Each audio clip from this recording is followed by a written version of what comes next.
بعذابکم ان شکرتم وآمنتم، کہ میرے بندو میں رب کہہ رہا ہوں کہ مجھے اپنے بندوں کو عذاب دے کے کچھ نہیں ملے گا اگر تم شکر گزاری کرنے والے ہو جاؤ، اگر تم مجھ کو جو ہے قرض حسنہ دینے والے ہو جاؤ. کہ اللہ کے رب العزت کے پاس اگر کسی نے قرضہ کیا، حضور پاک صلی اللہ علیہ وسلم نے مثال دی کہ اگر ایک انسان کھجور اللہ کے راستے میں اخلاص کے ساتھ صدقہ کرتا ہے، وہ اللہ تعالیٰ اس کھجور کو اپنے دائیں ہاتھ میں لے لیتا ہے.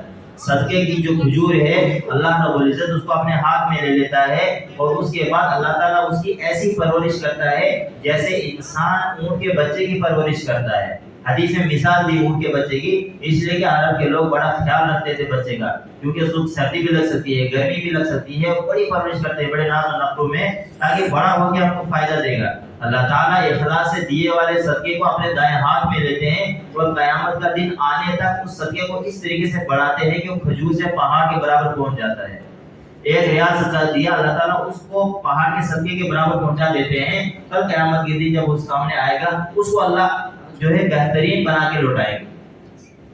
اس لیے کہ آخری پارے میں 29ویں پارے میں بھی اللہ تعالیٰ نے ایک جگہ ارشاد فرمایا ہے کہ اگر قرضہ دینا ہے تو اللہ رب العزت کو قرضہ دو، وہ قرض حسنہ ہے، اور اللہ سے بڑھ کر کوئی قرض کا بدلہ اچھے طریقے سے دنیا میں کوئی لوٹا نہیں سکتا.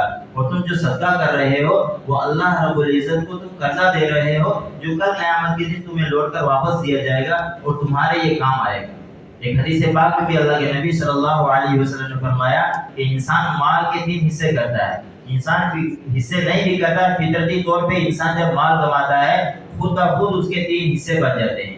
ایک حصہ وہ ہے کہ جو انسان آگے بھیج دیتا ہے، ما قدمنا، جو انسان آگے بھیجتا ہے، قد وجدنا، یقیناً اللہ تعالیٰ قیامت کے دن اس کو واپس لوٹائے گا، قد وجدنا، اس کو پائے گا.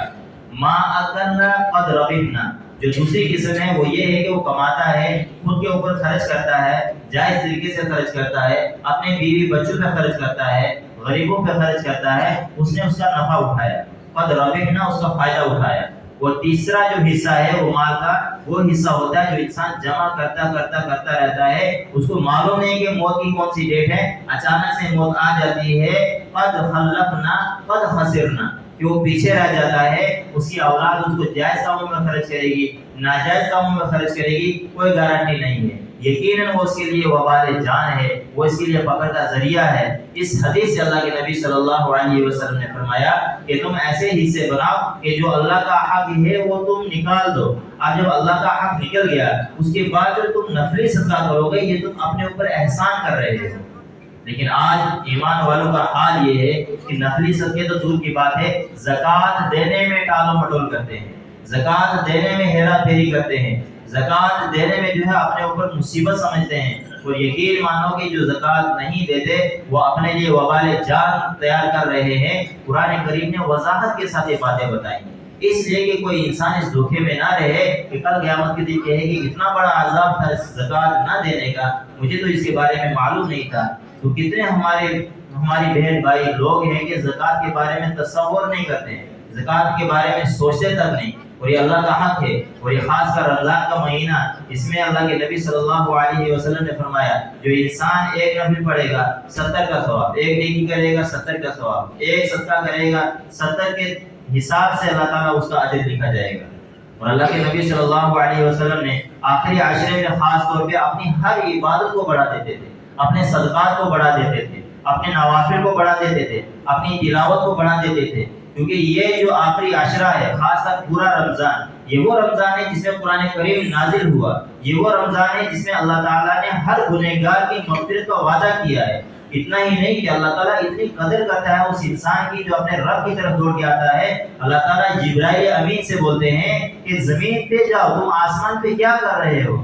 میرے بندے مغفرت کا دعویٰ مجھ سے کر رہے ہیں، فریاد کر رہے ہیں، ان کی مدد کرو، ملائکہ کو لے کے جاؤ. اور جبرائیل امین وہ فرشتے جو تمام ملائکہ کے سردار ہیں، وہ اپنی ساری ٹیموں کو لے کے نیچے اترتے ہیں. جو لوگ تاک راتوں میں اپنے رب کے سامنے کھڑے ہو کے روتے ہیں، مانگتے ہیں، جو صدقات کرتے ہیں، جو خیرات کرتے ہیں، ان سب کو اضعاف مضاعفہ کہا قرآن نے کہ ایک نیکی دو نیکی نہیں دیتے، بڑھ چڑھ کے دیکھتے ہیں. بعض نیکیاں ایسی ہوتی ہیں کہ فرشتے اس کا ثواب لکھتے لکھتے تھک جاتے ہیں، یہاں تک کہ انسان مر جائے گا، فرشتے دنیا میں اس کا حساب لکھ رہے ہیں، قیامت آ جائے گی، بعض نہیں ہے اللہ تعالیٰ نے ایسی عطا کی ہے اس امت کو، لیکن ہم لوگ اس رمضان کی قیمت کو نہیں سمجھتے، اس شب قدر لیلۃ القدر کی قیمت کو نہیں سمجھتے، ہم اس کو معمولی سمجھتے ہیں۔ اور یہ اللہ تعالیٰ نے ایسے راز کی چیز رکھی ہے کہ اس کی تاریخ بھی کسی کو نہیں بتائی۔ اللہ تعالیٰ اپنے بندوں کی طلب کو پرکھنا چاہتا ہے کہ کس چاہت کے ساتھ انسان میرے پاس آتا ہے۔ اللہ کے نبی صلی اللہ علیہ وسلم نے کہا کہ آخری عشرہ کی طاقت راتوں میں اس کو تلاش کرو، اور ممکن ہے کہ اگر انسان کو بتا دیا جاتا تو وہ اسی رات کا انتظار کرتا، پورے رمضان گناہوں میں، سستی میں، مستی میں، غفلت میں گزارتا، اور وہ رات آتی اس رات میں آ کے پھر بھی اللہ کا درگاہ ہے اس میں چنتا، لیکن کتنے لوگ اس رات میں بھی نہ آ سکتے اور غفلت میں گزر جاتے۔ اس لیے فکر دی ہے اللہ تعالیٰ نے کہ میری امت سے کہو کہ آخری عشرہ کی طاقت راتوں میں تلاش کرو، اگر اس کو یہ مل گئی تو یہ جو ہے اس کے لیے بہترین سودا ہے۔ ایسا سودا ہے کہ 83 سال لگ بھگ بنتے ہیں 1000 مہینے کے۔ لیلۃ القدر خیر من الف شہر، جس شخص کو یہ رات نصیب ہو گئی اس کے لیے 1000 مہینے سے بہتر کوئی عبادت نہیں اس کو نصیب ہو سکتی۔ ہم اس کے لیے 1000 مہینے کی عبادت لکھ دیں گے، لگ بھگ 83 سال بنتے ہیں۔ اور خدا نخواستہ کسی نے رمضان میں غفلت میں وہ رات گزار دی، اگر اس کو اس کی طلب ہوئی، چاہت ہوئی، تو بھی 11 مہینے اس کو انتظار کرنا پڑے گا۔ اور کیا امید ہے کہ 11 مہینے میں اس کی زندگی باقی رہے، وہ زندہ بھی رہے یا مر جائے، لیکن یہ چھوٹی سی غفلت کر کے اس نے کتنا بڑا خسارہ کیا ہے۔ اور کتنے خوش نصیب ہیں وہ لوگ جو ان راتوں کی قدر کرتے ہیں اور ان راتوں کو حاصل کرتے ہیں، پھر وہ ہر سال اس کو حاصل کرتے ہیں۔ کیونکہ رات میں جاگنا کوئی بڑی بات نہیں ہے، 2-4 گھنٹے تو سونے کو ملتے ہیں، یا کم سے کم 2 گھنٹے۔ عام طور پہ آج کل کی جو راتوں کا حساب ہے 2:30 بجے اٹھنا ہے سحری کے لیے، اور رات کو 11-12 بجے کے بعد ہی انسان سوتا ہے، 20 کے 2 2.5 گھنٹہ ملتا ہے۔ اگر انسان یہ سوچ لے کہ 5 راتیں حضور پاک صلی اللہ علیہ وسلم نے بتائی ہیں، اور اتنا بڑا سودا، اتنا بڑا انعام دیا ہے 1000 مہینے کی عبادت کا، اور وہ بھی قبول عبادت کی، جس نے یہ حاصل کر لی اللہ کا وعدہ ہے کہ وہ دے گا۔ اس لیے کہ یہ وہ رات ہے جس میں قرآن کریم نازل ہوا، یہ وہ رات ہے جس میں سارے فرشتوں کو زمین پر بھیج دیا جاتا ہے، وہ سارے فرشتے زمین پر چل پھر کے ان لوگوں کا نام اعمال اکٹھا کرتے ہیں جو اپنے رب کے سامنے رو رہے ہوتے ہیں، اپنے گناہوں کی توبہ و استغفار کر رہے ہوتے ہیں۔ ہر ایک شخص کی مغفرت ہوتی ہے سوائے 5 لوگوں کے، ان کے بارے میں بھی کہا کہ اگر ان کو بھی احساس ہو جائے اس رات میں عبادت کی، ان کی عبادت قبول نہیں ہوئی، یہ رات گزر گئی، پھر بھی انہوں نے توبہ کر لی جن گناہوں کی وجہ سے یہ ان کی مغفرت رکی تھی، اللہ ان کی بھی مغفرت کر دے گا۔ یعنی کہ فرشتے ان کا بھی انتظار کریں گے اس کے بعد، لیکن انسان اس بات کو نہیں سمجھتا ہے، غفلت میں گزارتے ہیں۔ اور جہاں پہ مسلمان معاشرہ ہے وہ لوگ غفلت کی راتیں گزارتے ہیں، وہ لوگ ایسی ایکٹیویٹی بناتے ہیں کہ وہ رات جائے کھیلنے میں اور کودنے میں گزر جاتی ہے۔ ایسے لوگوں کو چاہیے تھا کہ ایسے ماحول کو روکیں اور وہ مسلمانوں کو جمع کریں کہ یہ راتیں کھیلا بعد میں بھی ہو سکتا ہے، گیمیں بعد میں بھی ہو سکتی ہیں، یہ راتیں شیطانوں نے بنائی ہیں۔ بھائی کس کو نہیں ہے شوق کھیلنے کا، کس کو نہیں ہے شوق مائنڈ فریش کرنے کا، لیکن اللہ کہتا ہے کہ قدر کرو، گنے چنے ایام معدودہ۔ پہلے جمعہ میں نے ساری باتیں کہی تھی کہ اللہ کہتا ہے یار گنے چنے دن ہیں، اس میں قدر کرو، ہم سالوں سال کا اجر عطا کریں گے۔ تم بھی یاد رکھو کہ اللہ نے کتنا نوازا انسانوں کو، لیکن تم ان میں بھی ناقدری کرتے ہو۔ چلو گزرا دو عشرے گزرے، انسان کے غفلت میں گزرے، کیسے گزرے؟ آخری عشرہ فضیلتیں ہی فضیلتیں بتائی ہیں۔ اللہ کے نبی صلی اللہ علیہ وسلم عملی طور پہ کر کے بتا رہے ہیں کہ پہلے رمضان میں اگر تھوڑی سی عبادت کی تھی، دوسرے میں تھوڑی زیادہ کی، تیسرے میں ڈبل عبادتیں کر دی اللہ کے نبی صلی اللہ علیہ وسلم۔ وہ نبی جن کی مغفرت کی ہے، ان کی مغفرت دوسرے انبیاء اپنی سفارش کی امید رکھیں گے ایسے نبی سے۔ وہ اللہ کے نبی صلی اللہ علیہ وسلم اپنی امت کو سبق سکھانے کے لیے خود ڈبل عبادت کر کے دکھا رہے ہیں، تو امتی کو کیسا ہونا چاہیے؟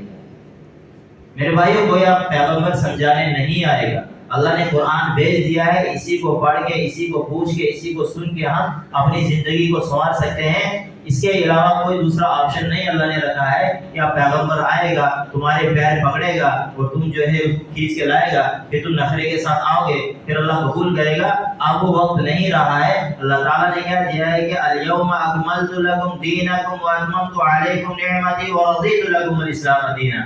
ہم نے دین کو مکمل کر دیا، قرآن کو مکمل کر دیا، احکامات کو مکمل کر دیا، پیغمبر کو مکمل کر دیا۔ اب یہی سب کچھ ہے، یہی دین ہے، جس کو حاصل کرنا ہے اپنے لیے کرے گا، جس کو نہیں حاصل کرنا ہے وہ اپنے لیے عذاب کو خود جو ہے پسند کرے گا، اور قیامت کے دن ہم اس کا فیصلہ کر دیں گے۔ لہذا میرے بھائیوں خاص طور پہ اس بات کا اہتمام کریں کہ اللہ تعالیٰ نے جو خاص کر 5 احکامات دیے ہیں ان کی پابندی ضروری لازمی زندگی میں اپنے پہلو سے باندھ کے رکھ لیں. زکوٰۃ دینا، نمازیں پڑھنا، روزے رکھنا، حج کرنا اور کلمہ طیبہ یعنی ایمان کی حفاظت کرنا، یہ 5 ارکان ایسے ہیں کہ اگر انسان نے جان بوجھ کے سستی سے کسی بھی رکن کا انکار کیا، تمام کا اتفاق ہے وہ کافر ہو گیا، کسی ایک رکن کا بھی. مثال کے طور پہ کسی نے کہا کہ زکوٰۃ فرض نہیں ہے، میں نہیں مانتا، انسان کافر ہو گیا. دوسری شکل یہ ہے کہ اگر کسی انسان نے زکوٰۃ کا انکار تو نہ کیا لیکن زکوٰۃ ادا نہ کی، وہ بدترین منافق اور گنہگار اور فاسق شخص ہو گیا ہے. جب تک وہ زکوٰۃ ادا نہیں کرے گا وہ اللہ کے غضب کا شکار ہوتا چلا جائے گا. اس لیے اللہ تعالیٰ سے دعا ہے کہ اللہ رب العزت جو ہے ہر ایک انسان کو اسلام اور احکامات کو سمجھنے کی اور ان کے اوپر پیروکار ہو کر عمل کرنے کی توفیق دے. وما علینا الا البلاغ. دین کی بات کو آگے پہنچانا صدقہ جاریہ ہے. آپ بھی اس ویڈیو کو شیئر کریں تاکہ جب کوئی اس کو دیکھے گا آپ کو بھی اس کا اجر ملتا رہے گا. ہماری ویڈیو کو لائک کریں، شیئر کریں اور اس چینل کو سبسکرائب کریں. السلام علیکم ورحمۃ اللہ وبرکاتہ.